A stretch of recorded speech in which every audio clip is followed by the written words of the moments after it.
అనేక సందర్భాల లోపల విద్యార్థులకు మనకు తెలిసిన విషయాలు ఏంటంటే ఉద్యోగం రావాలి, తెలంగాణ ఉద్యోగం అనేది ఒక భరోసా.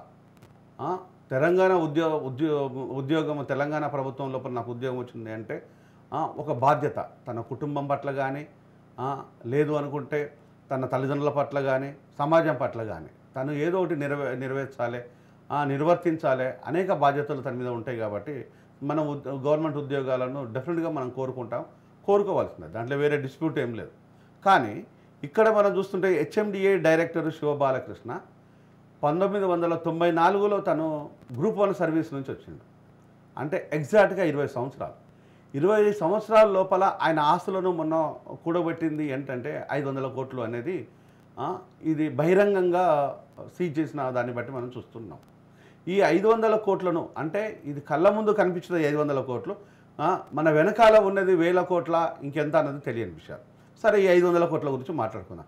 ఈ 500 కోట్లను 20 సంవత్సరాలకు డివైడ్ చేస్తే సంవత్సరానికి 25 కోట్లు. దాన్ని నెలకు డివైడ్ చేస్తే 2.2 crores నెల. అంటే సగటున ఒక మనిషి కూలి ఈరోజు తెలంగాణ లోపల 600 నుంచి 1000 రూపాయలు. ఈ 600 నుంచి 1000 రూపాయలు సంపాదించుకునే సగటు మనిషికి ఈరోజు ఆకలితోని అలమటించుకుంటూ, ఆవేదనతోని ప్రతినిత్యము నాకు ఏ విధమైన సహకారం అందిస్తుందా అని చెప్పేసి ప్రభుత్వ పథకాల వైపు నోరెళ్ళు పెట్టి చూడాల్సి వచ్చింది. ప్రభుత్వానికి దానికి ప్రజలు అధికారులు ఏం చేస్తున్నారంటే ఆ పథకాలను ప్రజల ముందు తీసుకురావడం కోసం కృషి చేస్తున్నారు. రాజకీయ నాయకులు దాన్ని ఇంకా విరివిరిగా దాన్ని ప్రజల ముందుకు తీసుకొస్తున్నారు. సరే, ఇక్కడ ఎలాంటి డిస్ప్యూట్ లేదు. కానీ ఈ పథకాల మీద ప్రజలు ఆధారపడి ప్రతినిత్యము శ్రమను వాళ్ళు నమ్ముకొని పనిచేసే వ్యక్తులు ఏ శ్రమ లేకుండా ఒక్కసారి ప్రభుత్వం ఉద్యోగం వస్తే విచ్చలవిడిగా డబ్బులు సంపాదించవచ్చా అనే విషయాన్ని ఈరోజు కళ్ళ ముందు కనిపిస్తున్నట్టుగా మనకు శివబాలకృష్ణ విషయాలు చాలా క్లియర్గా కనిపిస్తుంది. దీని పట్ల ఒక విద్యార్థి నాయకుడిగా, ఒక నిరుద్యోగిగా మీరేమంటారు?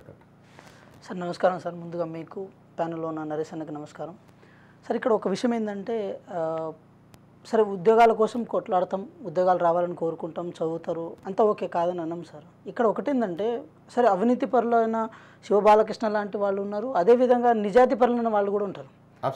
నిజాయితీ పరులు ఉంటారు. వాళ్లకు ప్రజల పట్ల కానీ, ప్రజా సమస్యల పట్ల కానీ, సమాజం పట్ల కానీ ఒక మంచి కన్సర్న్ ఉంటుంది.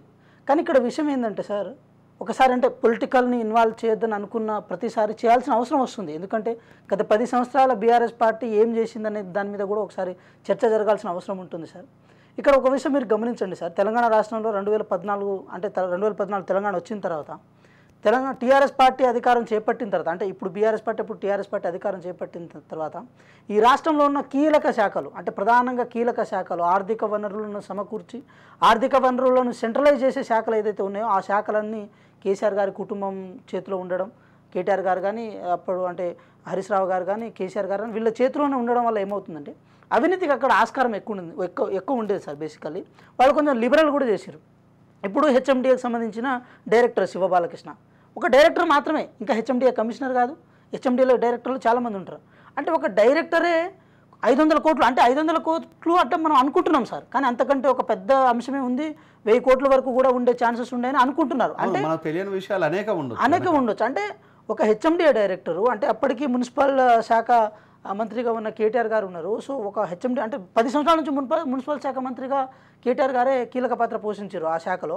సో వారి చేతిలో ఒక 500 కోట్లు, అంటే ఒక 500 కోట్ల నుంచి 1000 కోట్లు సంపాదించే ఒక యాక్సెస్ని శివబాలకృష్ణ లాంటి వ్యక్తి పొందగలిగారంటే దీని వెనకాల పొలిటికల్ సపోర్ట్ లేదని మనం అనుకోలేము, దీని వెనకాల సంబంధించిన మినిస్ట్రీ సపోర్ట్ లేదని మనం అనుకోలేము సార్. ఎందుకంటే ఒకటి మీరు గమనించండి సార్, ఎప్పుడైనా సరే బ్యూరోక్రసీ మీద ఒక పొలిటికల్ రెగ్యులేషన్ అనేది ఉన్నప్పుడే ప్రాపర్ వేలో వెంకట దీంట్లో మనం అబ్జర్వ్ చేయాల్సిందంటే ఒక ఉద్యోగి తప్పు చేస్తే దానికి మినిస్టర్ బాధ్యుడు అవుతాడా? 100% సార్. సార్ ఒక విషయం ఏంటంటే వారికి తెలియకుండానే జరుగుతుందా సార్? ఇప్పుడు ఇంతమంది బాధితులు ఇప్పుడు బయటకు వస్తున్నారు కదా, ఈ బాధితులు కేటీఆర్ గారిని కంప్లైంట్ చేయకుండానే ఉండి ఉంటారా? కంప్లైంట్ 100% చేసి ఉంటారు. కాకపోతే నిమ్మకు నీరెత్తనట్లు, చూసి చూడనట్లు వాళ్ళు ఉండిపోయారేమో. ఇప్పుడు మీరు గమనించండి సార్, ఇరిగేషన్ శాఖలో కూడా చాలా వరకు లెక్కునాస్ ఉన్నాయి. కానీ వాళ్ళు వాటిని బయట పెట్టే విషయంలో కాంగ్రెస్ పార్టీకి ఇంతవరకు అవకాశం రాలే. ఇప్పుడు కాంగ్రెస్ పార్టీని బయట పెట్టే అవకాశం వస్తుంది కాబట్టి ఒక్కొక్కటి బయటకు వస్తుంది సార్. మీరు ఒకటి గమనించండి, వాళ్ళు తిన్న సొమ్ము కానీ, వాళ్ళు ఆగం చేసిన సొమ్ము కానీ ఇదేదో బయట నుంచి గాల్లో వచ్చిన సొమ్ము కాదు సార్. ఇది తెలంగాణ రాష్ట్ర ప్రజల ఖజానాది.